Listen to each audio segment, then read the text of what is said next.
Los representantes de los trabajadores, que como explicamos en otro vídeo de este canal, son los delegados de personal o los miembros del comité de empresa o comité intercentros, tienen una serie de garantías, podemos decir privilegios, que es lo que vamos a hablar en este vídeo, justo después de esta portada.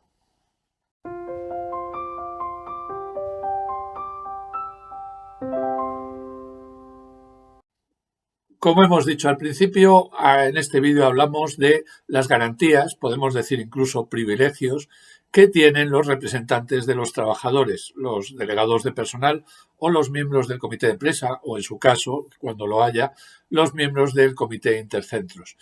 Estas garantías se producen para proteger el derecho fundamental a la libertad sindical que está previsto en nuestra Constitución en el artículo 28.1 y consisten en primer lugar, no hemos dicho que estas garantías se aplican al delegado de los trabajadores mientras está en sus funciones, en su cargo, y cuando ha cesado en ese cargo durante un año más, durante el año siguiente, que ya no es delegado.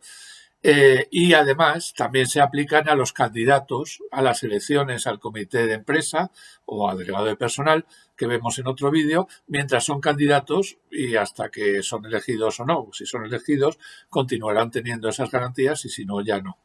Bien, la primera garantía es que la ley dice que no pueden ser despedidos. Esto significa que no pueden ser despedidos por nada que tenga que ver ni remotamente con su actividad como trabajadores delegados de los otros trabajadores. Es decir, sí puede la empresa realizar un despido disciplinario si el trabajador, aunque sea delegado sindical, comete una falta que, según la ley o según el convenio, sea merecedora de ese despido. Pero va a tener que demostrar en el juicio no solo que existe esa falta, como lo tiene que demostrar con cualquier otro despido de cualquier otro trabajador, sino también que ese despido no tiene absolutamente nada que ver con el hecho de que ese trabajador sea delegado de los trabajadores. En esto existe, tanto en este tema que acabamos de hablar como en todos los que vamos a hablar a continuación, cuando lleguen a un juzgado de lo social, el principio de inversión de la causa, de la inversión de la carga de la prueba. Consiste la inversión de la carga de la prueba en que cuando lo que está diciendo el trabajador en juicio afecta a sus derechos fundamentales reconocidos por la Constitución, es la empresa, si el trabajador aporta un principio de prueba de que las cosas son así, es la empresa la que tiene que demostrar que no es así.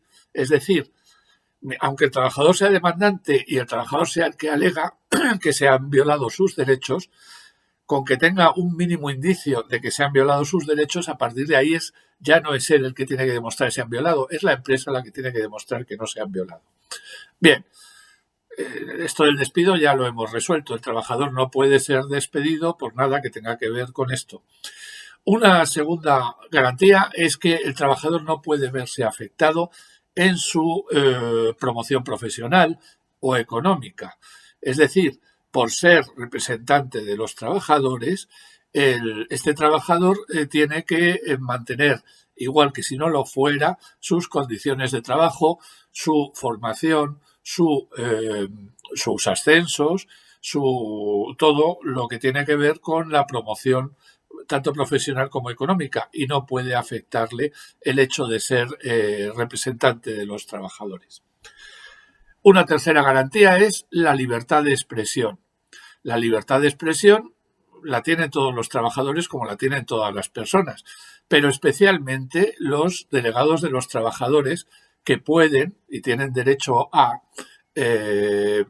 comunicar con sus compañeros por el email de la empresa, según esté establecido, según diga el convenio, poner carteles y, tienen que dar información veraz, pero esa veracidad no es tan rigurosa como se le puede exigir, por ejemplo, a un periodista que tiene que contrastar sus fuentes. Obra aquí el principio de buena fe. Es decir, mientras el trabajador diga algo que no sea con manifiesta desprecio a la verdad, es decir, mientras diga algo, aunque esté equivocado, que sea razonable, no se le puede atacar porque tiene derecho a esta libertad de expresión.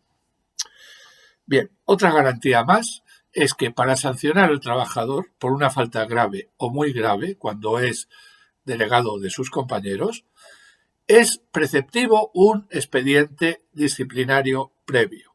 Me explico.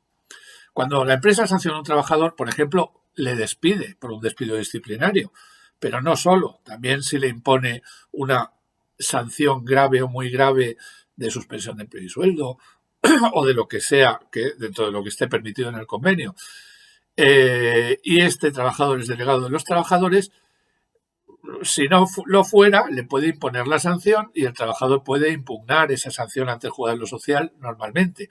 Pero si lo es preceptivo que le aplique un expediente disciplinario. Este expediente disciplinario, si está regulado, va a estar regulado en el convenio colectivo. Hay algunos convenios colectivos que lo regulan y otros que no. La ley prevé que va a existir, aunque no esté regulado en el convenio colectivo, pero dice muy poco. Dice que tiene que ser comunicado al interesado que va a ser sancionado y al comité de empresa o el delegado de los trabajadores, es decir, a los representantes de los trabajadores y al que va a ser sancionado, se le tiene que comunicar y tienen que tener la posibilidad de realizar alegaciones. Eso es lo mínimo que dice la ley. Luego el convenio puede regular el expediente si es necesario nombrar un instructor o no, si los plazos tienen que ser, si no lo dice nada el convenio, los razonables. En cualquier caso, el hecho de que no exista este expediente disciplinario supone la improcedencia del despido o la improcedencia de la sanción que se haya impuesto. Bien, el trabajador que es delegado de los trabajadores y es despedido, si el juez declara improcedente ese despido, por la razón que sea, tanto si es, como hemos dicho al principio, porque considera que se le ha despedido por ser delegado de los trabajadores, como si declara improcedente el despido sencillamente porque entiende que no se ha cumplido con los requisitos formales o que no existe la causa del despido. En este caso, en el que un trabajador normal tendría derecho a que la empresa optara entre la readmisión o la indemnización, si es delegado de los trabajadores, es el trabajador el que va a poder optar en 5 días desde que se le notifique la sentencia entre la readmisión o la indemnización. Esto se hace para evitar que la empresa, hablando en plata, se lo quite de encima como delegado de los trabajadores. El trabajador puede decidir, y es él el que decide, si se queda y sigue ejerciendo sus funciones o si recibe la indemnización. En cualquier caso, en este caso, cuando el trabajador es el representante de los trabajadores, siempre, aunque opte por la indemnización, siempre va a cobrar salarios de tramitación, los salarios entre el momento que fue despedido y el momento de la sentencia. Por lo tanto, puede optar por la indemnización y en este caso, solo en este caso, existirán estos salarios de tramitación. Tienen derechos los representantes de los trabajadores a tener un local, siempre sea posible, un local digno, adecuado, donde puedan celebrar sus reuniones y tener su actividad. También tendrán derecho, según el convenio y según la normativa, a una serie de horas libres retribuidas para el ejercicio de sus acciones.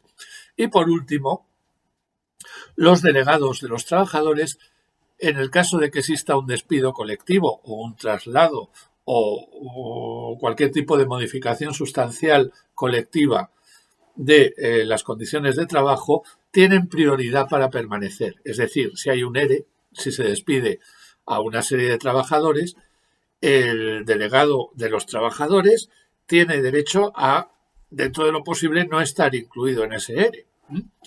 Incluso cuando hay varios centros de trabajo, si se cierra uno completamente, el delegado de los trabajadores que existe en ese centro de trabajo tiene derecho a permanecer en la empresa siendo trasladado a otro centro de trabajo. Tiene un derecho de permanencia. Y esto es todo.